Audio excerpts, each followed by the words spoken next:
Halo guys.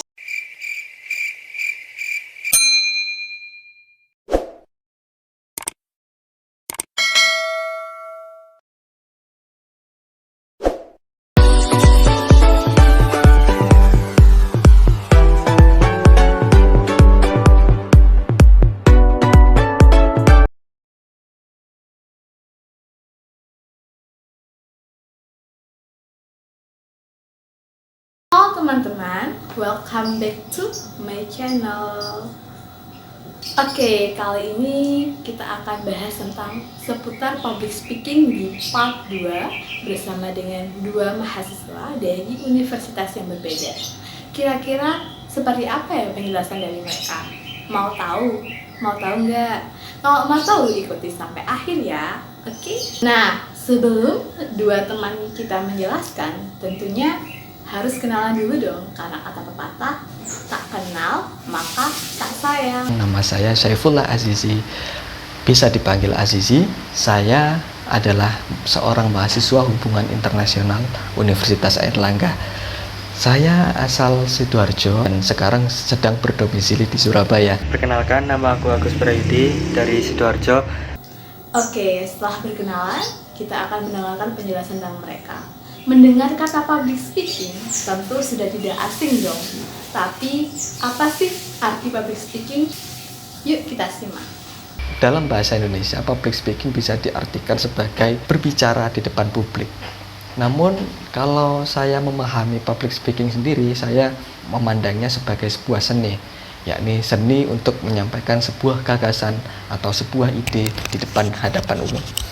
Jadi, public speaking ini bisa dilakukan dimanapun dan kapanpun dan di hadapan siapapun untuk menyampaikan sebuah gagasan, untuk menyampaikan sebuah ide kita untuk sebuah masyarakat atau untuk melakukan sesuatu bersama-sama. Kita layaknya harus melakukan dengan cara public speaking. Oke, jadi public speaking pada garis besarnya adalah kemampuan berbicara di depan umum pada siapapun dan kapanpun. Kira-kira kedua kakak tadi pertama kali public speaking kapan ya? Dan di mana? Dan seperti apa? Mau tahu penjelasan mereka? Yuk simak deh. Untuk pertama kalinya aku mencicipi public speaking yaitu pada kelas 2 SMA, yang mana pada saat itu aku ditunjuk oleh teman-teman di organisasiku menjadi power teknisi. Pada saat itu aku join di organisasi keilmiahan atau karya ilmiah remaja pada saat itu. Tentu aja teman-teman, aku nggak punya bekal apapun. Dan perlu teman-teman ketahui, aku ini seorang introvert. Nah, dari sana teman-teman bisa menyimpulkan bahwasanya public speaking tidak hanya untuk mereka yang extrovert, tapi orang-orang introvert juga bisa melakukan public speaking itu ketika memang hal itu dibutuhkan gitu. Tentu saja pada saat pertama kali aku nyoba public speaking itu nggak mudah bagi aku, apalagi aku yang introvert teman-teman. Banyak hal yang harus aku lalui untuk bisa menyampaikan informasi, menyampaikan materi dengan baik agar teman-temanku di organisasi yang aku tempati pada saat itu bisa menerima informasi yang aku sampaikan dengan jelas gitu. Dunia public speaking itu diawali pada saat saya SMP atau pada saat saya di jenjang sekolah. Jadi pada waktu saya SMP, saya mengikuti sebuah ekstrakurikuler yang disebut dengan PMR atau Palang Merah Remaja. Jadi di Palang Merah Remaja ini memiliki sebuah materi, yakni materi kepemimpinan. Dan kita tahu sendiri, apabila di dalam kepemimpinan pastilah di situ ada yang namanya public speaking. Jadi di situ saya melakukan public speaking pertama kali di PMR di hadapan teman-teman PMR waktu itu pada waktu SMP, di hadapan anggota dan juga di hadapan pengurus-pengurus PMR yang waktu itu saya lakukan. Dalam pengarungan organisasi saya pastilah menggunakan public speaking untuk menyampaikan pendapat-pendapat saya. Pastilah saya menggunakan seni ini untuk menyampaikan gagasan-gagasan yang saya idekan, saya buat. Jadi untuk menyampaikan hal itu pastinya kita membutuhkan sebuah cara-cara tersendiri.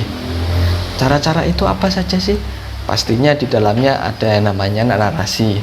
Jadi sebelum kita melakukan public speaking, kita harus menyusun narasi yang akan kita sampaikan. Apa saja sih yang akan kita sampaikan di depan publik? Jadi di dalam publik mendengarkannya atau ketika publik mendengarkannya, mereka tidak perlu banyak mendapatkan materi yang kita sampaikan. Mereka hanya perlu mendapatkan poin-poin penting dari gagasan yang kita sampaikan. Selanjutnya adalah penekanan. Jadi ketika kita menuliskan narasi, ketika kita menuliskan sebuah gagasan yang akan kita sampaikan di depan publik, kita harus menyiapkan apa saja sih yang harus kita tekankan dalam poin-poin narasi tersebut. Pada awal-awal public speaking tentunya tidak berjalan mulus seperti yang kita lihat perkembangannya saat ini di video ini. Akan tapi pasti memiliki kendala di awal-awal. Apa ya kira-kira kendala yang pernah dialaminya? Jadi ketika saya melakukan public speaking, pastinya ada yang menjadi hambatan. Hambatan-hambatan itu apa saja sih? Hingga sekarang, hingga saya menjadi aktivis di sebuah organisasi kemahasiswaan di Universitas Airlangga, saya masih mengalami kendala-kendala seperti grogi, seperti tiba-tiba ngeblank, tiba-tiba hilang semua apa yang ada di pikiran saya. Itu mungkin yang menjadi kendala yang sampai saat ini saya alami. Namun semuanya itu bisa saya lalui di satu waktu, di satu kondisi, ketika saya memang telah menguasai bidang keilmuan yang saya sampaikan gagasannya. Jadi misal saya membicarakan tentang hubungan internasional, saya akan dengan mudahnya untuk menyampaikan bahkan di kerumunan orang sebanyak apapun untuk menyampaikan materi-materi terkait hal tersebut. Tetapi ketika saya belum menguasai sama sekali, saya harus belajar mengatasi hal-hal tersebut dengan menggunakan perasaan saya, menggunakan sepenuh hati saya, bagaimana gagasan tersebut keluar dari alam bawah sadar saya atau keluar dari pikiran saya. Di masa sekarang yang terkenal dengan 4.0, tentunya public speaking menjadi hal yang sangat dibutuhkan. Mengapa public speaking itu diperlukan? Apakah alasannya? Mau tahu? Mengenai pentingnya public speaking pada masa sekarang, sebenarnya kalau menurut saya sendiri itu tergantung pada keinginan teman-teman sendiri dan kebutuhan teman-teman. Saya tidak memaksa bahwasanya public speaking itu menjadi sangat penting gitu loh. Karena balik lagi sama tujuan teman-teman. Jika teman-teman ingin menjadi seseorang yang unjuk gigi atau tampil di atas panggung, maka public speaking atau seni berbicara di depan umum akan menjadi sangat penting untuk teman-teman kuasai saat ini. Dengan memiliki kemampuan public speaking yang baik, tentunya akan berpengaruh pada diri itu sendiri. Lalu, apa pengaruh yang didapatkan oleh mereka? Mau tahu? Mau tahu? Simak aja. Ketika saya melakukan public speaking dan setelahnya, saya menerima sebuah pengaruh yang signifikan terhadap hidup saya, utamanya terhadap interaksi saya kepada teman-teman sebaya saya atau teman-teman yang telah mengenal saya sebelumnya ketika saya melakukan public speaking. Jadi ketika public speaking kita juga punya satu kelebihan ya. Ketika kita melakukan public speaking, berbicara di depan umum, kita akan dengan mudah untuk dikenal oleh orang lain.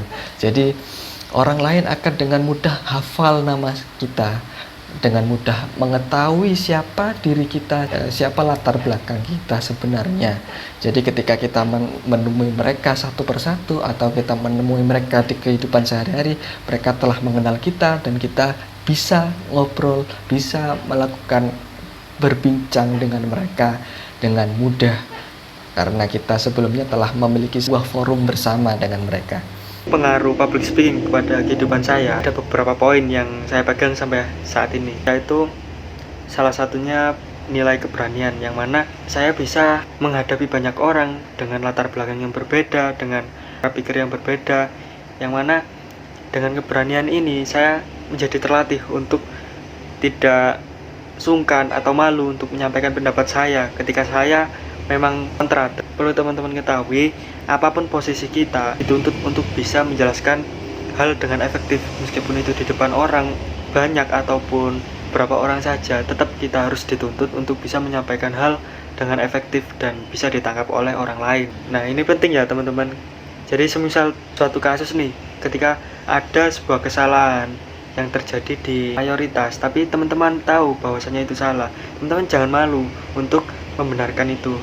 Nah, keberanian itu sangat dibutuhkan di sini teman-teman, untuk membenarkan apa yang salah di sana. Yang kedua adalah tanggung jawab, yang mana menurutku public speaking tidak hanya tentang bagaimana kita berbicara dengan baik, efektif, dan bisa diterima oleh orang banyak, tapi public speaking mengajarkan kita tentang pentingnya tanggung jawab terhadap informasi yang kita berikan.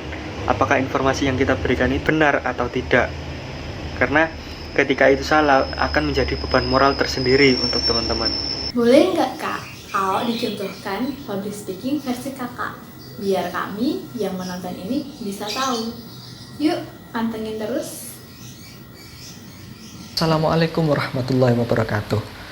Teman-teman semua yang saya cintai, yang saya banggakan dan yang saya sayangi. Akhir-akhir ini kita sedang dihadapkan dengan situasi yang sangat buruk. Kita sedang dihadapkan dalam situasi-situasi sulit yang membuat kita harus menghadapi semua ini, harus melawannya dengan cara kita berada di rumah. Situasi tersebut adalah situasi wabah. Situasi itu harus kita hadapi bersama-sama, saling gotong royong dan juga saling bahu-membahu. Untuk situasi wabah yang tengah kita hadapi sekarang, kita harus bersama-sama untuk saling menguatkan satu sama lain, utamanya dalam segi mentalitas kita, dalam segi moralitas kita. Dalam segi moral kita harus saling menguatkan. Yang pertama, aku mencatat dulu teman-teman poin-poin apa yang harus aku sampaikan, agar ketika aku menyampaikan informasi atau materi yang aku bawakan bisa terstruktur dan mudah dipahami orang lain. Kemudian yang kedua, aku nyoba berlatih ngomong sendiri.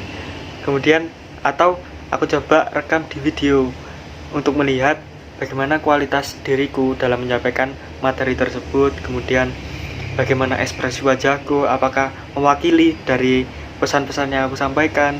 Itu teman-teman ingin mahir dalam public speaking, teman-teman tidak hanya mahir dalam berbicara, tapi teman-teman juga harus bisa memainkan ekspresi agar pesan yang teman-teman sampaikan itu bisa tersampaikan dengan baik gitu loh.